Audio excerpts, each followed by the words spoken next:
Hey guys, I made a new album again. I made 2 of them. They're EPs though, so I'm lying. This is the weirdest intro ever. Let's do this. Man, I look like I just woke up, which is true because I did. Okay, so I have a new album, 2 EPs, actually. I feel like albums is a better headline. Oh shit, look at the beverages, let's hide those. Is this a good angle, guys? Let's rethink this. Okay, it's not very different, but it's an angle. So I have 2 EPs that came out. I just had a solo album come out, and then what is this? And why is the music so fucking different? Well, the reason it came together so fast is because these are old songs that I made in 2012. That was a long time ago. And that was during the time when I was really excited about stoner rock, doom metal, stoner doom metal. And I had this crazy sound that I just dialed in. It was a Zevex Fuzz Factory pedal into an orange Tiny Terror. And I moved into my first apartment. I thought, wow, this sounds sick. And I recorded some things with that sound, and I thought, this has got to be something. And then I made a song, and then I made 9, and then it was an album. And it was called Auto Apocalypse. As some of you might remember from back then, I had a channel called Auto Squeaky 1 where I've been posting since 2006, and there's a lot of doom stuff there. And I think people kind of remember, it's hard for me to say remember, and as people might remember, I did a lot of stoner stuff and people probably thought, what is all this Monic business now? And yeah, I made this album. The vocals are very just brutal, just like screaming. Kind of this like Phil Anselmo meets Bongzilla and black metal and some kind of grindcore. I don't know.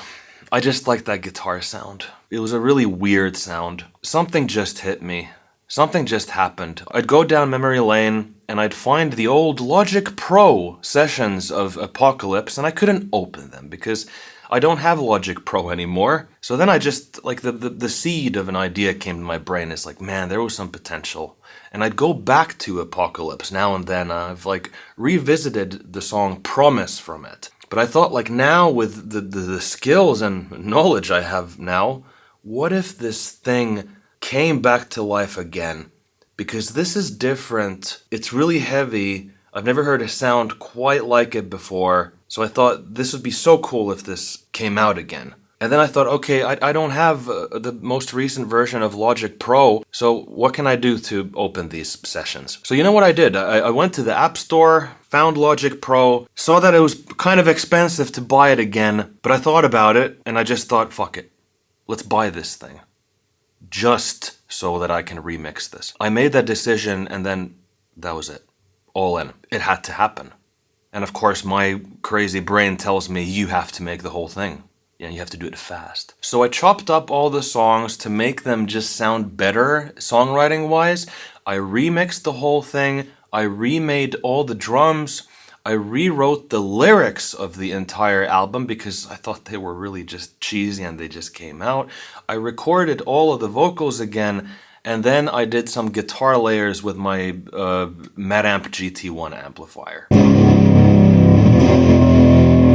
I did this in under a week, I think 5 days, and the whole fucking thing was done. And I got really tired. But, you know, 2012 Otto would be really happy, really stoked.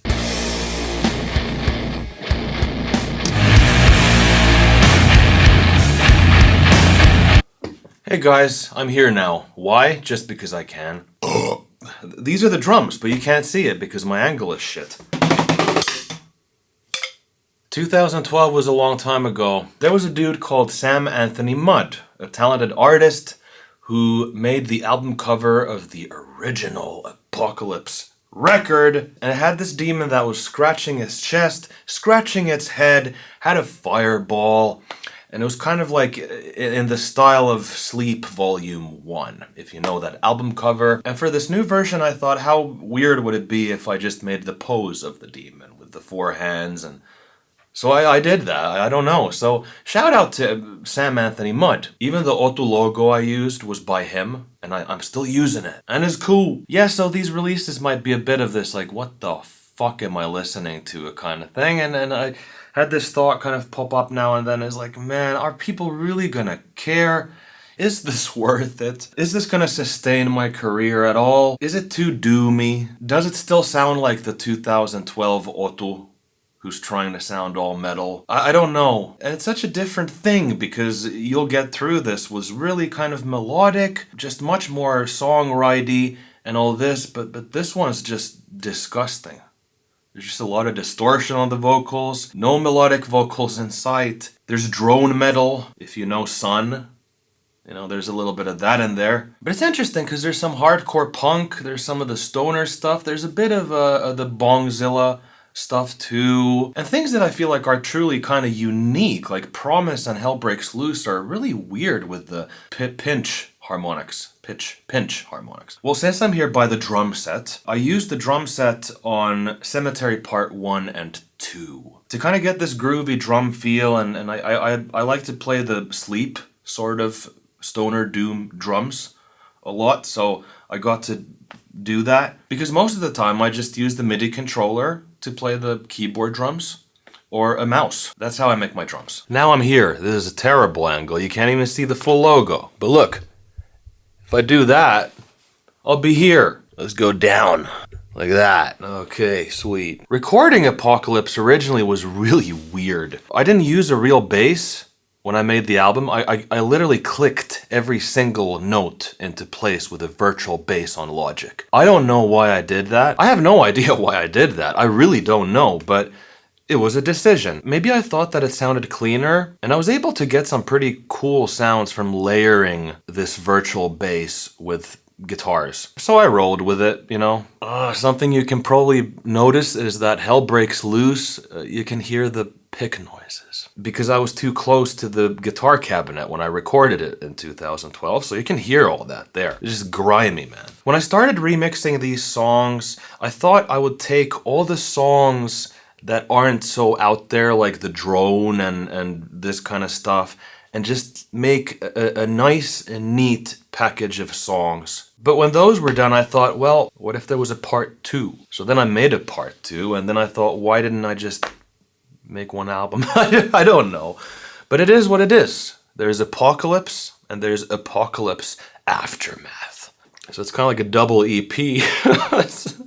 The first album cover has kind of the color scheme of the original Apocalypse, with the blue vibes and the red demon Otto. And then I thought that Aftermath is just the opposite. And I feel like it kind of maybe describes the music a bit more, because honestly, when I made Aftermath, it turned out so much better than I thought. It's really fucking good. It's really good. Like the drone stuff. Aftermath was really exciting because the drone songs were originally, you know, they didn't have any vocals, they didn't have any drums really properly. So I made those into just kind of like songs now, like proper songs.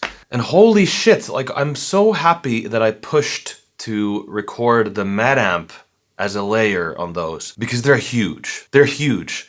And here's the thing, no one's gonna care about those songs. No one's gonna give a fuck about the drone. But I just know that those are the best ones. The lyrics are cathartic as fuck. It's just fun. It's fun. I don't know. I don't really care. But I know those are I don't know, Cemetery Part 2 is probably my favorite out of all of these. Oh, and I gotta say that Apocalypse, that song, is actually a jam between me and my best friend we made during those times. It was when I got the Mad Amp and I just cranked it, I put the volume all the way up and we just jammed, and that's the song. Apocalypse is that jam.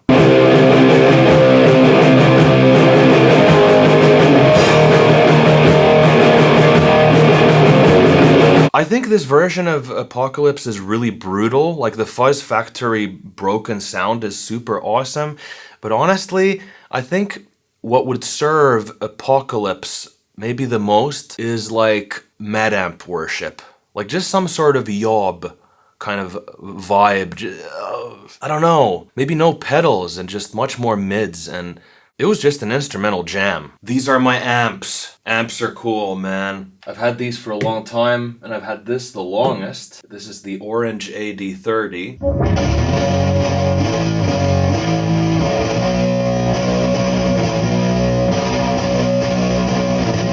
And this This is the Bandcamp GT1.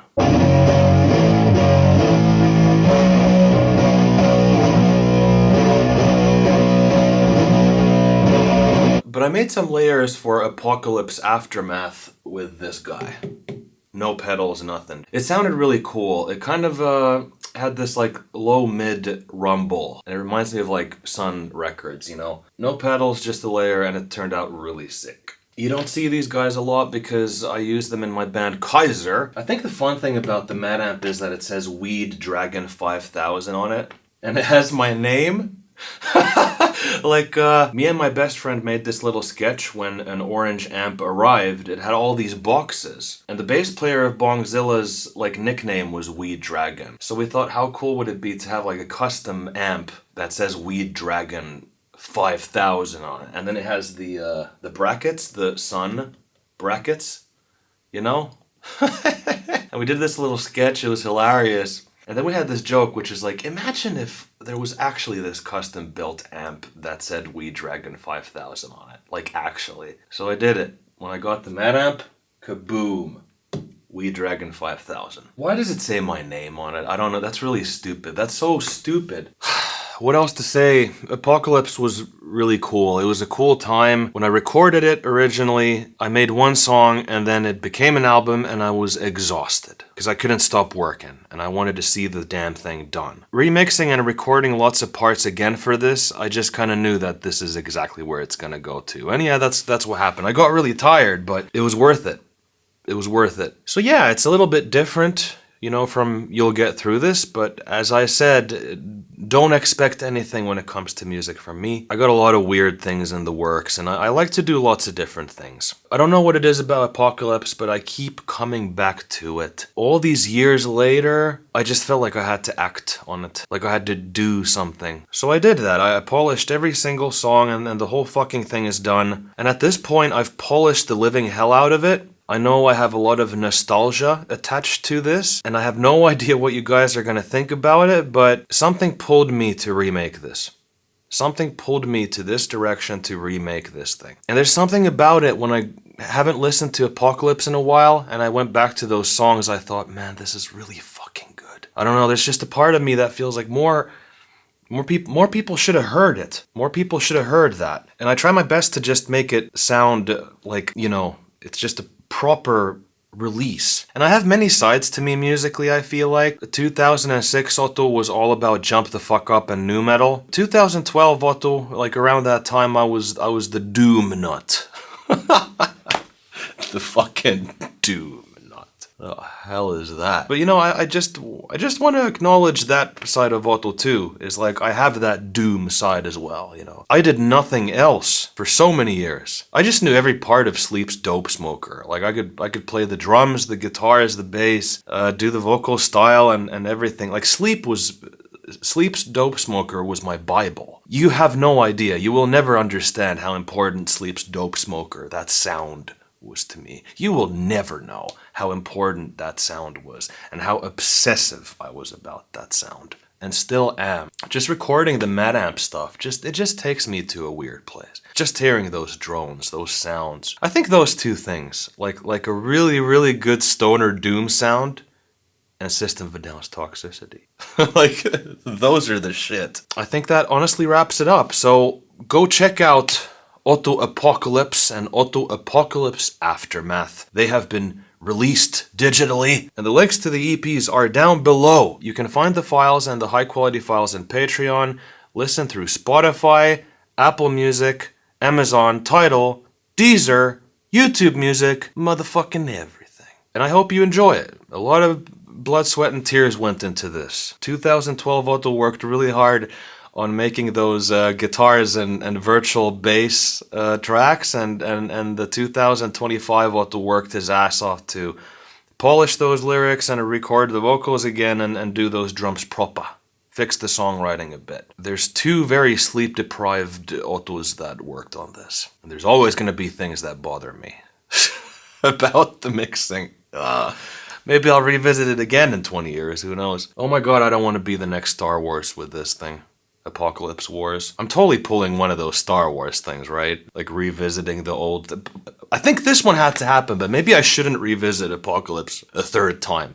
Maybe I'll add CGI to it too. Hope you enjoy the albums. Sorry, the EPs, the double EP. And have a stoner doomy time. And an awesome day, peeps. Goodbye.